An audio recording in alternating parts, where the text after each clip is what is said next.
नमस्कार मेरे प्यारे विद्यार्थियों, आप सभी का बहुत बहुत स्वागत है।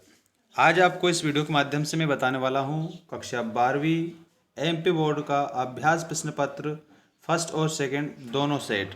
इसमें आपको पहला और दूसरा दोनों सेट हल सहित मैं आपको बताऊंगा, जो आपकी बोर्ड परीक्षा के लिए बेस्ट साबित होगा। सभी स्टूडेंट्स इस अभ्यास प्रश्न पत्र को सही तरीके से याद रखेंगे, क्योंकि आपका एग्ज़ाम ओरिएंटेड है ये। आइए स्टार्ट करते हैं हिंदी विषय का आपका अभ्यास प्रश्न पत्र सेट 1। ये कक्षा 12वीं वाले विद्यार्थी जो एमपी बोर्ड में हमारे पढ़ रहे हैं, सभी के लिए एक और बात मैं बता देना चाहता हूँ। आप सभी हमारी एप्लीकेशन को भी डाउनलोड करिए, वहाँ पर भी आपको सभी प्रश्न पत्र हल सहित आपको मिल जाएंगे। लिंक हमने डिस्क्रिप्शन में भी दे रखी है और चैनल के अबाउट सेक्शन में भी दे रखी है। आइए स्टार्ट करते हैं पहले प्रश्न से। देखिए, आपको सभी जो प्रश्न हैं वो हल करना अनिवार्य रूप से है। ठीक है, सारे प्रश्न बिल्कुल इम्पोर्टेंट आप लोगों के लिए रहेंगे। देखिए, पहला प्रश्न है, कवि किसका भार लिए फिरता है? आपके ऑप्शन सुख दुख, निज उर, यौवन का या जग जीवन का। तो ये हमारा जो चैप्टर फर्स्ट है उसी का प्रश्न है ये।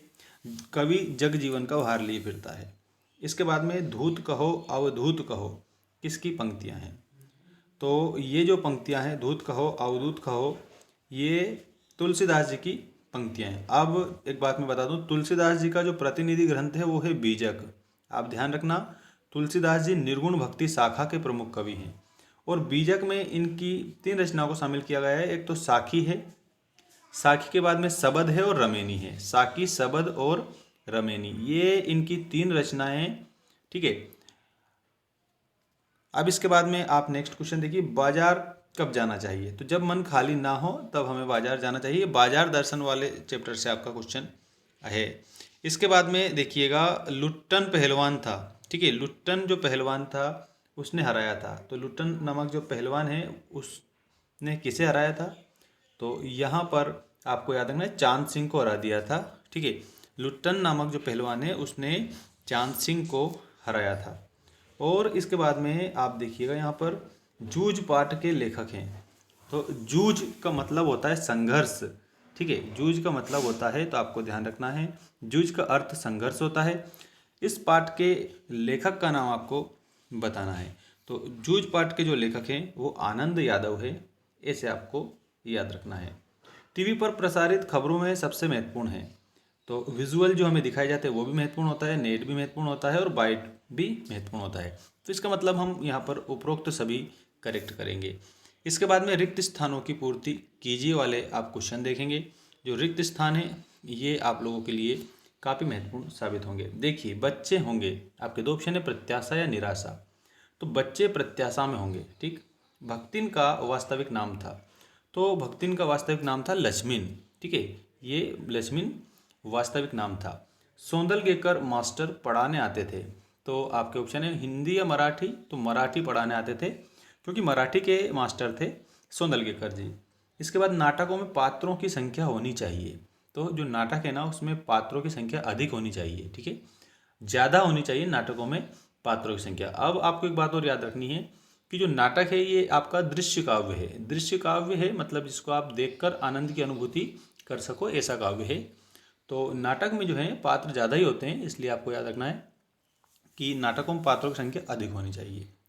इसके बाद आप देखिए, वीर रस का स्थायी भाव। वीर का जो स्थायी भाव होता है वो होता है उत्साह। अब एक और यहाँ पर दिया क्रोध। तो ये रौद्र रस का स्थायी भाव क्रोध होता है। ठीक है, रौद्र रस का स्थायी भाव क्रोध होता है और वीर रस का स्थायी भाव उत्साह होता है। ठीक है, और इसके बाद में देखिएगा, जिन छंदों में मात्राओं की गणना की जाती है, मात्रा की गिनती की जाती है, मान लीजिए मात्रा की गिनती की जा रही है, तो वो जो छंद है वो मात्रिक छंद कहलाते हैं।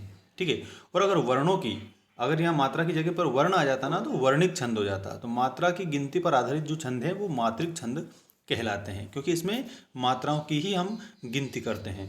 इसके बाद में देखिए, नभ का अर्थ है। तो नभ जो अर्थ है ये आकाश का अर्थ है, नभ। ठीक है, नभ का अर्थ होता है आकाश। ठीक है, अब देखिएगा, सही जोड़ी बनाइए। सही जोड़ी बनाइए वाला जो आपका पोर्शन है काफ़ी इंपॉर्टेंट है। देखिए, हाँ, आपका पहला जो इसमें क्वेश्चन दिया है ये इस प्रकार है, बात की चूड़ी मर जाना। ठीक है, तो यहाँ पर इसका बात का प्रभावहीन हो जाना, ठीक है। अवधूत, तो अवधूत जो है ये शिरीष के फूल को कहा गया है, शिरीष के फूल को अवधूत कहा गया है।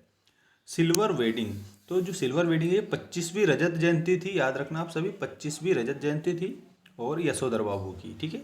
कहानी का केंद्रीय बिंदु, मतलब कहानी के मूल में क्या होता है, तो कथानक होता है, ठीक है। बिन कथानक कहानी का क्या फायदा, अगर कथानक नहीं है कहानी में तो कहानी कहानी नहीं होती है। तो कहानी का केंद्रीय बिंदु कथानक होता है। चौपाई छंद, जो चौपाई छंद है इससे रिलेटेड आपको एक बात याद रखनी है कि जो चौपाई छंद है इसमें 16-16 मात्राएं होती है। कितनी मात्राएं होती है, तो 16-16 मात्राएं होती है। तत्सम, तत् मतलब जैसा, सम मतलब समान, मतलब जैसे का तैसा, अर्थात संस्कृत का ये शब्द होता है, संस्कृत के मूल शब्द को तत्सम शब्द कहा जाता है। ये जिस प्रकार से संस्कृत में प्रयोग किए जाते हैं उसी प्रकार से ये हिंदी में भी प्रयोग किए जाते हैं।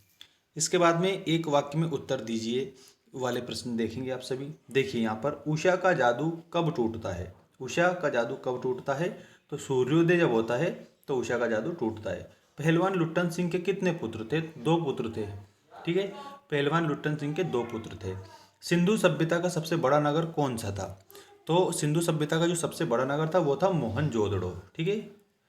मोहनजोदड़ो सिंधु सभ्यता का सबसे बड़ा नगर था। और मोहनजोदड़ो का जो शाब्दिक अर्थ है, ठीक है, ये भी आप ध्यान रखना, मोहनजोदड़ो का जो शाब्दिक अर्थ है ना वो होता है मृतकों का टीला, ठीक है। मोहनजोदड़ो शब्द का शाब्दिक अर्थ मृतकों का टीला होता है।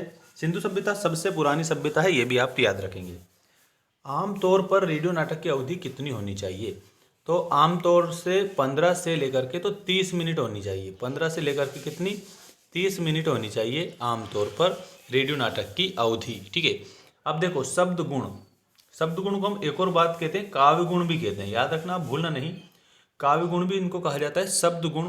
तो शब्द गुण कितने प्रकार के होते हैं, तो शब्द गुण मुख्य रूप से 3 प्रकार के होते हैं, ठीक है। एक तो होता है माधुर्य गुण आपका, ठीक है, माधुर्य होता है, एक होता है ओज और एक होता है प्रसाद। तो माधुर्य, ओज और प्रसाद ये 3 प्रकार के होते हैं। दूसरा घर कर लेना मुहावरे का क्या अर्थ है, तो दूसरा घर कर लेना मुहावरे का जो अर्थ है वो आपको याद रखना है अलग हो जाना, ठीक है, क्या हो जाना, अलग हो जाना। इसके बाद में देखिएगा क्रिया विशेषण की परिभाषा लिखिए। तो सबसे पहले तो आपको एक बात मैं बता दूं कि क्रिया किसे कहते हैं, जिन शब्दों से किसी कार्य का करना या होना पाया जाता है उसे क्रिया कहते हैं। और विशेषण किसे कहते हैं, संज्ञा व सर्वनाम शब्दों की विशेषता बताने वाले शब्द को विशेषण कहते हैं। और यहाँ पर पूछे क्रिया विशेषण, तो क्रिया की अगर विशेषता बता रहा है तो वो क्रिया विशेषण होगा, ठीक है।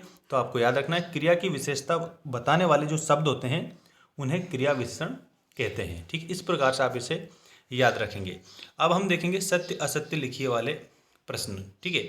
अब यहाँ आपको जो प्रश्न दिया है परचेजिंग पावर, परचेजिंग पावर का अर्थ क्रिया शक्ति होता है, ये सत्य है। परचेस का मतलब होता है खरीदना, ठीक। शिरीष का फूल संस्कृत साहित्य में बहुत कठोर माना गया है, तो आपको ये जो सेकंड वाला है ये असत्य बताना है, ठीक है। कठोर माना गया है, नहीं माना गया है। राखालदास बनर्जी 1922 में मोहनजोदड़ो गए थे। देखो मोहनजोदड़ो में जो खुदाई के माध्यम से विभिन्न प्रकार की जो पुरावस्तुएं प्राप्त हुई है उसमें एक तो राखालदास बनर्जी को और इसके अलावा दयाराम साहनी जी को, ठीक। दयाराम साहनी 1921 में गए थे, राखालदास बनर्जी 1922 में गए थे, ठीक। तो ये सत्य है आपका, तो इसमें आपको क्या लिखना है, सत्य लिखना है। कहानी का नाटक रूपांतरण असंभव है, तो ये असत्य है, कहानी को हम नाटक रूपांतरण कर सकते हैं। करुण रस का स्थायी भाव रति है, तो यहाँ पर ये आपका असत्य है क्योंकि करुण रस का स्थायी भाव होता है शोक, करुण रस का स्थायी भाव क्या होता है, शोक होता है। प्रिया बहुत बातूनी है में बातूनी शब्द क्रिया विशेषण है, तो ये असत्य है, ठीक है। बातूनी शब्द असत्य है, ठीक है। अभी आप ये प्रश्न इस प्रकार से जो दिए हैं इनको और अच्छे से आप याद करेंगे, ठीक है। बाकी सारे प्रश्न ये आप लोगों के।